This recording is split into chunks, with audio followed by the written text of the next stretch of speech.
In today's video, I'm going to teach you how to use Google Calendar on your Android device. Whether you're new to Google Calendar or looking to refresh your skills, you'll find this guide helpful to manage your time effectively. To get started, you'll want to download the Google Calendar app if you haven't already. Simply head over to the Google Play Store, search for Google Calendar, and install the app. Once it's installed, open the app and sign in using your Google account. If you're using a computer, you can access Google Calendar by heading to calendar.google.com in your preferred web browser and signing in.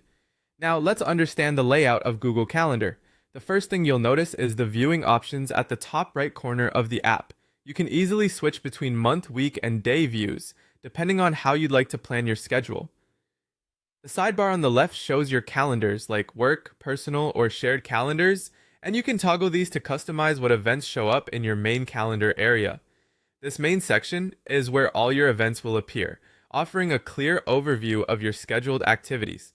Once you're comfortable with the layout, it's time to create an event.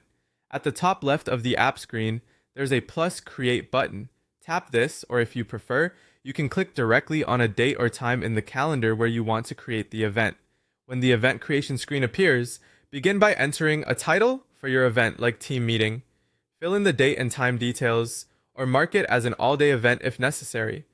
If you want to collaborate with others, you can easily invite guests by adding their email addresses to your event. This is also where you can specify a location or choose to add a video conferencing link using Google Meet. Additionally, use the description or notes section to add any extra information your attendees might need. After filling out these details, remember to click Save. If you've added guests, they'll receive an email invitation to join the event. Finally, let's talk about customizing your notifications. When you're creating or editing an event, you can set up reminders to ensure you never miss an appointment. You can opt for a pop-up notification on your phone or computer, or even an email reminder. Set the timing for these reminders, whether it be 10 minutes before the event or a day in advance, depending on what works best for you.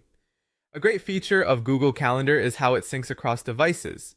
Ensure that you're logged into the same Google account on both your mobile and desktop versions of Google Calendar. This way, any event you create or edit on one device will seamlessly sync with the other, allowing you to manage your schedule from wherever you are. So there you have it, a simple guide to using Google Calendar on Android.